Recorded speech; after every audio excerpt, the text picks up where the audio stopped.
আজকে আমরা আলোচনা করব narrow and broader concept of education, মানে শিক্ষায় সংকীর্ণ অর্থের ধারণা ও ব্যাপক অর্থের ধারণা।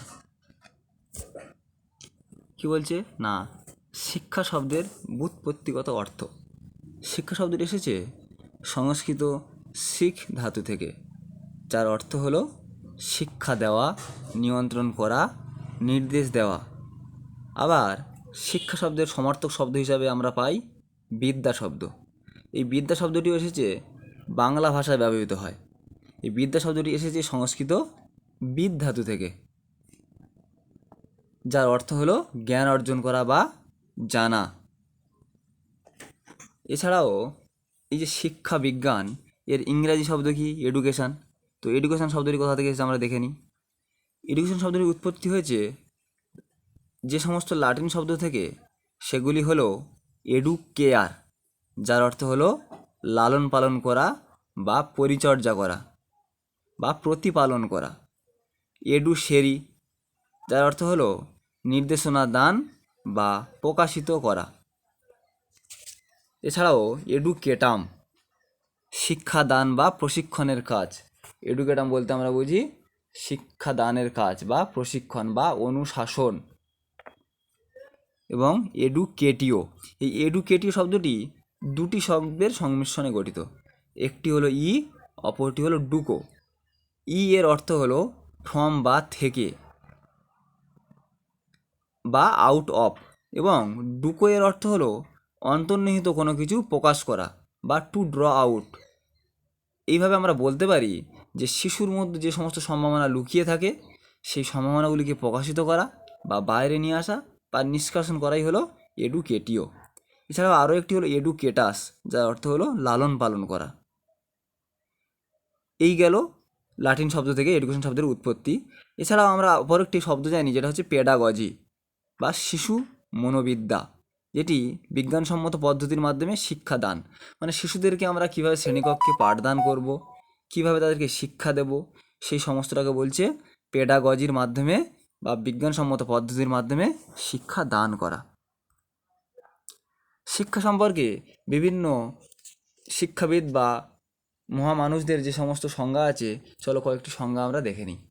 এখানে কি বলছে না, বিবেকানন্দ বলছে education is the manifestation of perfection already in man, মানে শিশুর মধ্যে অন্তর্নিহিত সত্তার পরিপূর্ণ বিকাশ সাধনই হলো শিক্ষা। এছাড়াও বিবেকানন্দ কিন্তু আরও একটি বলেছেন, man making education, man making education. পরের সংজ্ঞায় চলে যাই, অ্যারিস্টটল। অ্যারিস্টটল বলছেন সুস্থ দেহেই সুস্থ মনের সৃষ্টি হলো শিক্ষা, sound body sound mind. Plato, Plato কি বলছে না, শিক্ষা হলো একটি ধারণা শক্তি যা সঠিক মুহূর্তে আনন্দ ও বেদনা অনুভবে সাহায্য করে। মানে শিক্ষাই এমন একটি ক্ষমতা, যদি আমাদের প্রত্যেকের মধ্যে থাকে, তাহলে আমরা কখন আমাদের মধ্যে আনন্দ অনুভব করা উচিত, কখন দুঃখ অনুভব করা উচিত, তা আমরা বুঝতে পারবো। গান্ধীজি বলছেন মানুষের দেহ মন ও আত্মার পরিপূর্ণ বিকাশ সাধন। দেহ মন ও আত্মা, মানে আমাদের যে দেহ মন এবং আত্মা আছে, তার পরিপূর্ণ বিকাশ সাধনই হলো শিক্ষা। এটি হলো মহাত্মা গান্ধীর মতামত। এছাড়াও আরও কয়েকজন শিক্ষাবিদের সংজ্ঞা আমরা একটু বলে নিই। যেমন আছে স্বামী দয়ানন্দ সরস্বতী, তিনি বলছেন কি না, শিক্ষা হলো চরিত্র গঠন এবং ধর্মীয় জীবনযাপনের উপায়। ঋষি অরবিন্দ বলছেন শিক্ষার লক্ষ্য মানুষকে দিব্য জীবনের জন্য প্রস্তুত করে তোলা। চাণক্য বা কৌটিল্য কি বলছেন না, শিক্ষার অর্থ দেশ মাতৃকার জন্য প্রশিক্ষণ ও জাতির প্রতি প্রীতি।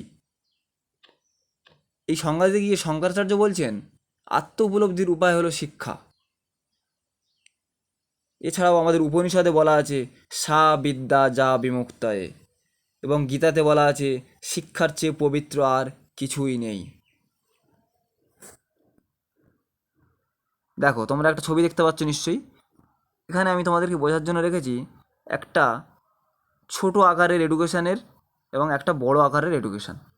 তার মানে কি, শিক্ষা এডুকেশান মানে আমরা জানি শিক্ষা বিজ্ঞান বা শিক্ষা, সেই এডুকেশান একটা ছোট আকার একটা বড় আকার।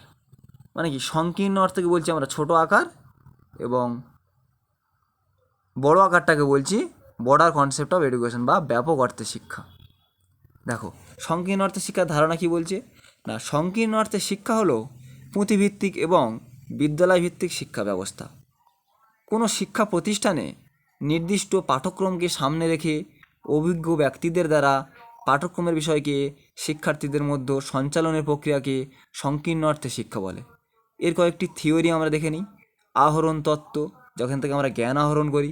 স্বর্ণ কলস তত্ত্ব, স্বর্ণ মানে জ্ঞান, কলস মানে বলতে চাই যেখানে আমাদের মস্তিষ্ক, যেখানে জ্ঞান সঞ্চারিত হয়। জলমগ তত্ত্ব, পাইপলাইন তত্ত্ব। সংকীর্ণ অর্থ শিক্ষার একটি বৈশিষ্ট্য দেখে নিই। জ্ঞান অর্জন। সংকীর্ণ অর্থ শিক্ষা মানে আমরা বিদ্যালয়ে বা পুঁথিগত জ্ঞান অর্জন করি। এখানে জ্ঞান অর্জন করা একটি অন্যতম বৈশিষ্ট্য। এছাড়াও ডিগ্রি লাভ, আমরা প্রত্যেকেই জানি মাধ্যমিক, উচ্চ মাধ্যমিক, গ্র্যাজুয়েশান, মাস্টার্স, বিভিন্ন ডিগ্রি কোর্স কমপ্লিটের পর আমরা ডিগ্রি লাভ করি। তারপরে আসছে শিশুর চাহিদা ও সামর্থ্য গুরুত্বহীন। এখানে দেখবে প্রত্যেকটা শিশুর চাহিদা ও সামর্থ্য অনুযায়ী শিক্ষা দেওয়ার ব্যবস্থা কিন্তু খুবই কম। আধুনিক শিক্ষা ব্যবস্থায় হয়তো কিছুটা পরিবর্তন এসেছে, কিন্তু মেনলি লক্ষ্য করা যায় যে সংকীর্ণ অর্থ শিক্ষায় শিশুর চাহিদা ও সামর্থ্য গুরুত্ব উপেক্ষা করা হয়। স্মৃতি ভারাক্রান্ত, দেখবে স্মৃতি ভারাক্রান্ত মোস্টলি ইম্পর্টেন্ট একটা পয়েন্ট। আমরা পরীক্ষার আগে অনেকে পড়াশোনা করি না, পরীক্ষার 1 সপ্তাহ বা 15 দিন বা 1 মাস আগে থেকে প্রচুর পড়াশোনা করলাম, করে পরীক্ষার খাতায় গিয়ে মুখস্থ লিখে চলে আসলাম, একটা নম্বর পেয়ে গেলাম, কিন্তু সেটা আবার পরে আমরা ভুলে যাই। তারপরে বলছি কি দাতা গ্রহীতা সম্পর্ক। এখানে শিক্ষক জ্ঞান দান করেন এবং শিক্ষার্থী গ্রহণ করেন, এটাই হলো দাতা গ্রহীতার সম্পর্ক। মুখস্থ বিদ্যা সহায়, একটু আগেই বললাম আমরা মুখস্থ করে গিয়ে পরীক্ষার খাতায় লিখে দিয়ে আসি এবং একটা নম্বর পেয়ে যাই। একমুখী প্রক্রিয়া, শিক্ষক এখানে জ্ঞান দান করছেন আর শিক্ষার্থী গ্রহণ করছেন। ব্যক্তি স্বাতন্ত্র্য অবহেলিত, মানে একটা ক্লাসে যদি আমরা 30 জন থাকি, মনে করো বাচ্চা 30 জন আছে, 30 জন কিন্তু তার চাহিদা আগ্রহ থেকে 30 জনের আলাদা আলাদা, কিন্তু প্রত্যেকের ব্যক্তি স্বাতন্ত্র্য অনুযায়ী এখানে শিক্ষা দেওয়া হয় না, তাই বলছে ব্যক্তি স্বাতন্ত্র্য অবহেলিত। পুঁথিভিত্তিক, অবশ্যই পুঁথিভিত্তিক, কারণ বই পড়েই আমরা পড়াশোনা করি, বইকে আমরা পুঁথি বলেছি। এবারে আমরা চলে আসবো ব্যাপক অর্থে শিক্ষা বা বর্ডার কনসেপ্ট অফ এডুকেশান। ব্যাপক অর্থে শিক্ষার ধারণা অতি ব্যাপক ও বিস্তৃত। ব্যাপক অর্থে শিক্ষা হলো জীবনব্যাপী প্রক্রিয়া, মানে শিশু জন্ম থেকে মৃত্যু পর্যন্ত এটি চলতে থাকে। স্থায়ী বলছে শিক্ষাই জীবন, জীবনই শিক্ষা। জন্ম থেকে মৃত্যু পর্যন্ত জীবনব্যাপী শিক্ষাই হলো ব্যাপক অর্থে শিক্ষা। মানে শিশু ভূমিষ্ঠ হওয়ার পরবর্তী মুহূর্ত থেকে মৃত্যু পর্যন্ত বা মৃত্যুর আগে মুহূর্ত পর্যন্ত যা কিছু শেখে সমস্ত কিছুকে বলছি আমরা ব্যাপক অর্থে শিক্ষা। এর কিছু বৈশিষ্ট্য আছে, যেমন সার্বজনীন প্রক্রিয়া, কারণ সংকীর্ণ অর্থে শিক্ষা যদি আমরা বিদ্যালয়ে ভর্তি না হই সেখানে পুঁথিগত শিক্ষা আমরা পাই না, কিন্তু বর্ডার কনসেপ্টে বলছি কি সার্বজনীন, এখানে কোনো বিদ্যালয়ের প্রয়োজন নেই, শিশু প্রত্যেকের জন্যই এই শিক্ষাটা গ্রহণযোগ্য। এখানে আরেকটি বৈশিষ্ট্য বলছে 7R, reading, writing, arithmetic, recreation, right, responsibility, relation. সংকীর্ণ অর্থে শিক্ষা ছিল 3R, reading, writing, arithmetic. Reading মানে কি পড়া, রাইটিং মানে লেখা, অ্যারিথমেটিক মানে পাটিগণিত, রিক্রিয়েশান মানে মনোরঞ্জন, রাইট মানে অধিকার, রেসপন্সিবিলিটি মানে দায়িত্ব, রিলেশান মানে সম্পর্ক। এরপরে আমরা চলে যাই গতিশীল প্রক্রিয়া। জীবনব্যাপী শিক্ষা বা ব্যাপক অর্থে শিক্ষা হলো একটি গতিশীল প্রক্রিয়া, এটি জীবনব্যাপী চলতে থাকে এবং গতিশীলভাবেই চলতে থাকে। অভিযোজনমূলক প্রক্রিয়া, আমরা বিভিন্ন জায়গায় অভিযোজন করে চলি। তোমরা অনেকেই মাধ্যমিক পাস করেছো বিভিন্ন স্কুল থেকে, উচ্চ মাধ্যমিক হয়তো অন্য স্কুলে ভর্তি হয়েছো, বা তোমরা অনেকেই উচ্চ মাধ্যমিক পাস করে কলেজে ভর্তি হয়েছো। তাহলে একটা স্কুল থেকে যখন অন্য স্কুলে গেছো সেখানে কিছু সিস্টেম আলাদা, একটা স্কুল থেকে পাস করে যখন কলেজে গেছো সেখানেও নিয়মকানুন আলাদা, বিভিন্ন বন্ধুদের থেকেও শুনবে বিভিন্ন কলেজের বিভিন্ন নিয়মকানুন থাকে। তাহলে এই যে নতুন পরিস্থিতিতে তোমরাকে মানিয়ে নিচ্ছ, বা তোমরা অনেকেই হোস্টেল মেসে গিয়ে থাকছো এখন, সেক্ষেত্রে তোমরা যে ওই নতুন হোস্টেলে বা মেসে গিয়ে মানিয়ে নিচ্ছ বা এই অভিযোজন করছো সেই পরিস্থিতি থেকে, এটাই হচ্ছে অভিযোজনমূলক প্রক্রিয়া।